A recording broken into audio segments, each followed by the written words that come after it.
اللهم لك الحمد كما ينبغي لجلال وجهك وعظيم سلطانك. اللهم صل على محمد النبي الأمي وعلى آله وسلم تسليما كثيرا. رب اشرح لي صدري ويسر لي أمري واحلل عقدة من لساني يفقه قولي. السلام عليكم ورحمة الله وبركاته. Que la paix d'Allah subhanahu wa ta'ala, sa miséricorde et ses bénédictions soient sur vous, mes frères et sœurs, partout dans le monde. Bonjour, mes frères et sœurs en humanité. J'ai intitulé cette intervention « Le lion qui s'est suicidé suite à ». 3 points d'extension. Donc, c'est l'histoire qui s'est produite, c'est une histoire réelle en Égypte il y a quelques années, que j'avais lu dans un livre Hiwarun ma'a sadiq al-mulhid, un dialogue avec mon ami l'athée. J'avais lu cette histoire dans ce livre-là il y a très longtemps. Donc c'est un, vous savez, dans le cirque, là, ceux qui domptent les animaux. Donc là, il y a un dompteur, je vais appeler ça, d'un lion. Donc il était en train de jouer avec son lion qu'il connaît très très bien depuis quelques années. C'est lui qui l'a dompté, c'est lui qui sait bien l'apprivoiser, c'est lui qui joue avec lui, c'est lui qui se déplace avec lui dans tous les cirques et tout ça. Donc un jour, il était en train de jouer avec le lion, et par mégarde, le lion fait comme ça, il frappe celui qui l'a dompté, donc son partenaire. Et Dieu a fait que la mort de ce partenaire, celui qui l'a dompté, là, le monsieur, survienne suite à ce coup que le lion a donné à ce monsieur. Donc le monsieur est mort, et depuis, le lion n'a pas cessé, n'a pas arrêté. Donc il s'est arrêté de manger, il ne voulait plus manger. Il n'a pas cessé de frapper sa main et de la dévorer jusqu'à la mort.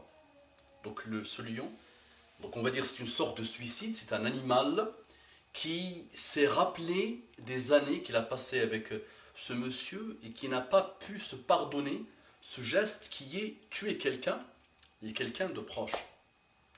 Donc mon message, donc imaginez un animal, vous savez, un animal comme le lion, ce qu'il peut faire, c'est des animaux sauvages qui glorifient Allah comme savent beaucoup de monde et qui ont des instincts et qui, subhanallah, ce lion-là qui a tué quelqu'un n'a pas pu se pardonner ce geste, et c'est vrai qu'il s'est arrêté de manger il n'a pas arrêté de frapper sa main et de la dévorer jusqu'à la mort. C'est un message que je lance à tous ceux qui aujourd'hui, la vie ne vaut plus rien pour eux. Ceux qui tuent des gens, ceux qui braquent, ceux qui font des méchancetés, ceux qui partent faire exploser des bombes, ceux qu'on appelle les kamikazes, qui se tuent là en Irak, dans pas mal de pays, qui tuent des gens, ceux qui se préparent là en ce moment, là les yeux dans les yeux, qui se préparent en ce moment pour tuer quelqu'un parce qu'ils sont jaloux de lui, ou pour tuer un homme, ou tuer une femme, ou tuer un enfant. Je parle à tous les prédateurs sexuels, les malades mentaux, tous ces gens-là qui ne sont pas malades, qui sont pervers plutôt, et qui ont tellement subi, tellement vu des images destructrices de la télé, qu'aujourd'hui la vie ne vaut plus rien pour eux. Je vous rappelle qu'Allah subhanahu wa ta'ala a dit, celui qui tue une âme, c'est comme s'il a tué toute l'humanité. Et celui qui fait vivre une âme, c'est comme s'il a fait vivre toute l'humanité. Mes frères et sœurs, si vous voyez ce message, je vous le demande du plus profond de mon cœur, ne faites pas mal à une mouche s'il vous plaît. Même la mouche, même les insectes, même les moustiques, même les scorpions, tout ça, en islam, on tue l'insecte, il présente un risque vraiment total pour nous. Sinon, on n'a pas le droit de tuer même les insectes, même les choses, même les petits insectes, même les scorpions, même les serpents, si ils ne représentent pas de danger pour nous. Imaginez, pourquoi tuer un humain? Dis-moi, pourquoi tuer un humain? Pourquoi? Pourquoi tu es en train aujourd'hui, là en ce moment, de planifier de tuer quelqu'un, de faire exploser une bombe? Pourquoi? C'est la manifestation des bassesses, vraiment des choses les plus basses de l'âme et des labyrinthes de l'âme humaine. Pourquoi?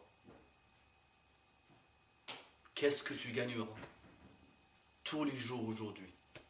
Tu allumes la télé, 200 morts par-ci, 50 morts par-là, 3 morts par-là, on a braqué et les jeunes ont tiré et on a tué le jeune qui est mort à 14 ans, l'autre qui est mort à 20 ans, l'autre qui a été tué, l'enfant. Aujourd'hui, tu ne peux pas aujourd'hui laisser ton enfant sortir même une seconde, parce qu'en une seconde, un prédateur passe par là.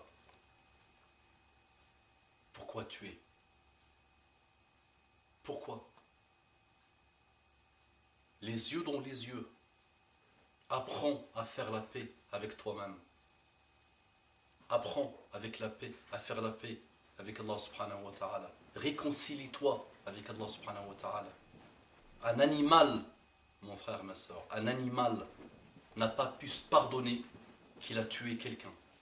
Parce qu'il a eu un parcours avec lui. Il a partagé des choses avec son partenaire. Et donc il n'a pas pu se faire pardonner. Pourquoi faire exploser des bombes? Pourquoi? Vous savez que dans le fitna, Muhammad sallallahu alayhi wa sallam, il nous dit dans l'époque de le fitna que chacun reste chez lui, qu'il s'éloigne de la fitna. Pourquoi entrer dans des fitnas? Pourquoi? C'est toujours pour l'âme humaine, pour les bassesses humaines. Et on arrive à tuer des gens. Et on arrive à être la cause des guerres. À chaque fois que tu vois un début de fitna, division, éloigne-toi. Il ne fait pas mal à un humain. Il ne tue pas un humain.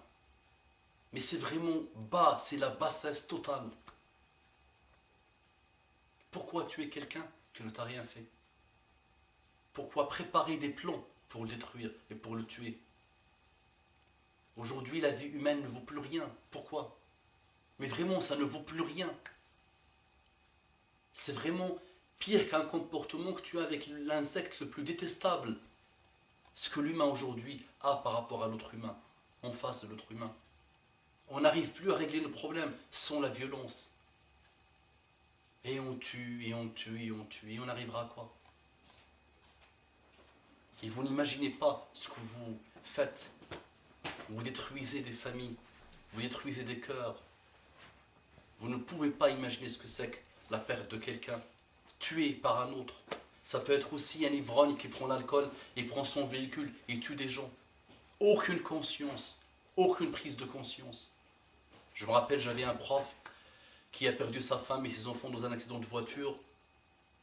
La voiture a été conduite par un ivrogne qui a tué sa femme, qui a tué la femme de mon prof. On voyait qu'il ne pouvait plus faire un sourire. On voyait qu'il ne pouvait plus sourire, ce monsieur. Il avait une tristesse profonde en lui. C'est comme si sa vie s'est arrêtée avec la mort de sa femme et de ses enfants.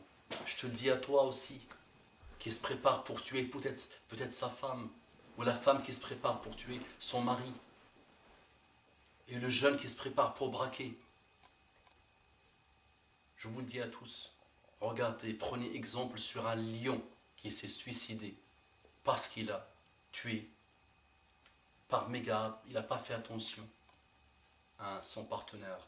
Pourquoi nous, on tue des humains? Et les nombres sont infinis. Et aujourd'hui, le monde ne parle que de ça, ne parle que de la mort, des assassinats, et des gens qui rêvent en plus, qui rêvent. Et il a tué quelqu'un et il pense qu'il va être au paradis. Qui t'a dit que tu vas être au paradis? Qui te l'a dit ça? Où tu as appris ça? Qui t'a informé de ça? Tu ne connais même pas les débuts, des balbutiements, des règles, de ces choses que tu imagines dans ton cerveau et que tu penses qu'ils vont t'envoyer au paradis. Tuer des gens innocents qui n'ont rien fait. Celui qui tue une seule âme, Allah a dit, c'est comme s'il a tué toute l'humanité. Et celui qui fait vivre une seule âme, c'est comme s'il a fait vivre toute l'humanité. Ya Rabbi hdina wa hdi bina waj'alna sababan liman ihtada. Ya Allah ظهر الفساد في البر والبحر فنجنا. اللهم ردنا إليك ردا جميلا. اللهم إنا فارون إليك فاقبلنا وتقبل منا. أقول قولي هذا واستغفر الله لكم فاستغفروه إنه كان غفارا رحيما. اللهم صل على محمد النبي الأمي وعلى آله وسلم تسليما كثيرا.